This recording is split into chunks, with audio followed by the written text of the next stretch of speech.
age. It's the one mountain that you can't overcome. I have no one to say, do you remember? And that is very difficult. A rare glimpse at Joan Rivers' softer side. The queen of comedy was known for her acid tongue and her hard exterior, but one film managed to capture her unguarded. The directors of Joan Rivers, a piece of work, had unprecedented access to the comic legend for a year. The film looks at the highs and lows of her 5-decade career, her success and her struggles.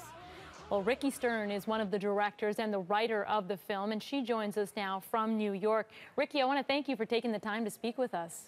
Thank you. Thank you so much. Ricki, Joan Rivers was known as the queen of crude, and even for being kind of mean. You had more than a year of really intimate, up-close access into her life.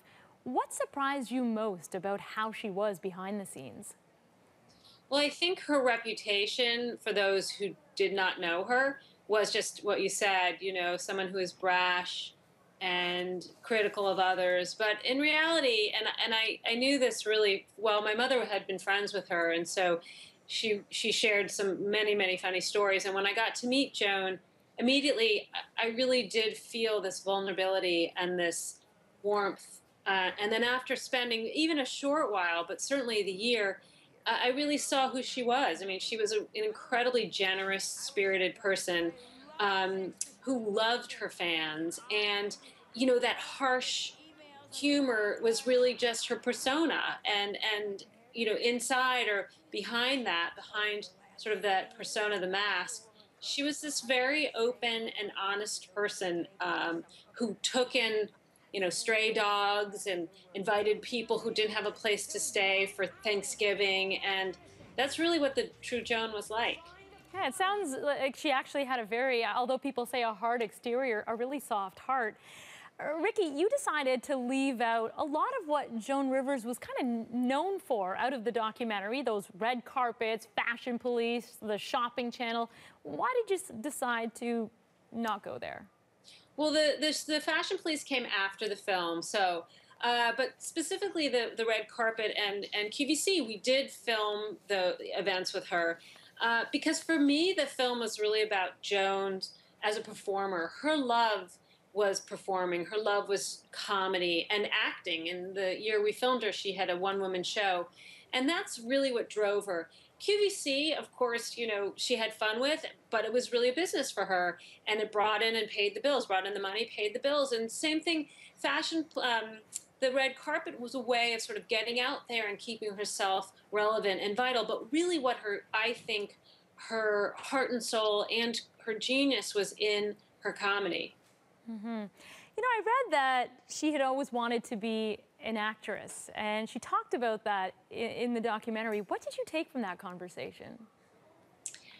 I was actually quite surprised. You know, she does this one-woman show, and it is full of comedy, but it's her personal story. But for her, it really was a moment, her acting moment, and to sustain a one-woman show for an hour and a half and have the rhythm and the ups and downs emotionally in it. It is an acting feat, and she felt very strongly about that. And when the show had it wasn't badly, you know, critiqued. It was sort of middle of the road in places. She felt most vulnerable when they would talk about acting, if they talked about acting. And she says in the film, you know, they can criticize my comedy all they want, but don't criticize me as an actress, because that really hurt her. Mm-hmm. I'm not sure I had read this, that apparently she had said she was an actress acting like a comedian. Yes, that's right. Which that's I thought exactly was right. a really fascinating point about her.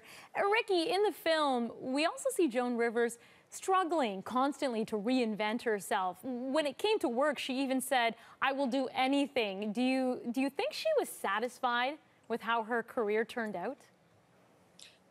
Oh, I think Joan really always lived in the present and the future. And I think, you know, as an actor, performer, you really can't live in your past, because you're only as good as your next show, because that's going to get you the next show. And I think Joan would have been, you know, and has been proud of the work she's done. but I think for her, it was always like, it's only good enough because I want to get that next gig, because the next gig allowed her to perform.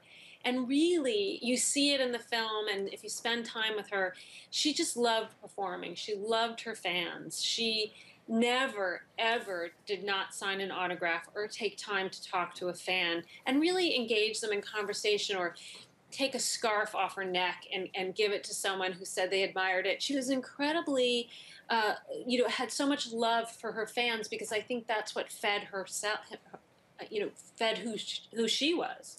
Well, Ricki, I want to thank you, and I've seen that a lot of people are saying that your doc is the perfect commemoration and a look at her true legacy. I've seen parts of it. It looks like a great piece of work. I want to thank you and offer you our condolences. I'm sure you were very close to Joan Rivers, and thank you for taking the time to speak with us. Thank you. That's Ricki Stern joining us from New York.